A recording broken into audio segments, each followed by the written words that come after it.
கடிதத்திலேயே தெளிவாக இருக்கு. அதாவது கட்சிக்காக உழைத்தவர்கள் அந்த மாவட்டத்தில் ஆரம்பத்தில் புரட்சித்தலைவர் எம்ஜிஆர் அம்மா காலத்திலிருந்து உழைத்தவர்கள், பொதுச்செயர் எடப்பாடியார் அவர்களுக்காக பொதுச்செயராக இருக்கும் முதலமைச்சராக உழைத்தவர்கள், அவர்களுக்கெல்லாம் இந்த பதவி வழங்கப்படவில்லை. அதனால் தான் அந்த நாங்கள்லாம் வந்து நான் உட்பட நத்தம் விஸ்வநாதன் உட்பட தங்கமணி உட்பட எல்லாருமே அன்பழகன் எல்லாருமே கொடுத்த பதவியில் வந்து அந்த பதவி வேண்டாம், நாங்கள் உறுப்பினராக அந்த கட்சி எங்களை உருவாக்கின கட்சி உறுப்பினராக தொடர்ந்துருக்கேன். நீங்களாக வந்து எல்லா பல விதம் வந்து மீடியாவில் போட்டிருக்கு, தெளிவாக அந்த லெட்டரில் இருக்குது உறுப்பினராக தொடர்ன்னு சொல்லியிருக்கு. அவ்வளோதான். இல்லை அதில் வந்து அந்த கூட்டத்துக்கு வந்து எங்களுக்கு அவங்க எப்பவுமே வந்து வளர்ந்து கூப்பிடுவாங்க. இந்த தடவை எங்களுக்கு தகவல் சொல்ல, அதே போல் நாங்கள் அதுக்கு முன்னத்தினாலே நாங்கள் கடிதம் கொடுத்துட்டோம். நாங்கள் வந்து இந்த பதவி வேண்டாம் திரும்ப கொடுக்கணும்னு சொல்லி கடிதம் கொடுத்துட்டோம். அதனால கூட கூப்பிடாம இருந்திருக்கோம்.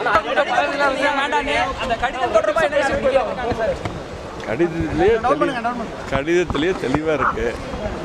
அதாவது கட்சிக்காக உழைத்தவர்கள்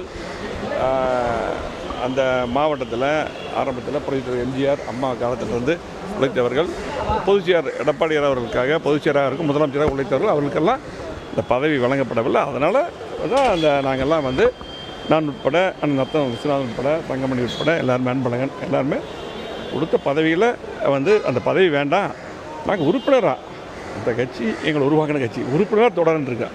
நீங்களாக வந்து எல்லா பல விதம் வந்து மீடியாவில் போட்டிருக்கு, தெளிவாக அந்த லெட்டரில் இருக்குது உறுப்பினராக தொடர்ன்னு சொல்லியிருக்கு. அவ்வளோதான். இல்லை அதில் வந்து அந்த கூட்டத்துக்கு வந்து எங்களுக்கு அவங்க எப்பவுமே வந்து வளர்ந்து கூப்பிடுவாங்க. இந்த தடவை எங்களுக்கு தகவல் சொல்ல, அதே போல் நாங்கள் அதுக்கு முன்னத்தினாலே நாங்கள் கடிதம் கொடுத்துட்டோம். நாங்கள் வந்து இந்த பதவி வேண்டாம் திரும்ப கொடுக்கணும்னு சொல்லி கடிதம் கொடுத்துட்டோம். அதனால கூட கூப்பிடாம இருந்திருக்கோம். உடனுக்குடன் செய்திகளை தெரிந்து கொள்ள சன் நியூஸ் பெல் ஐகானை கிளிக் பண்ணுங்க.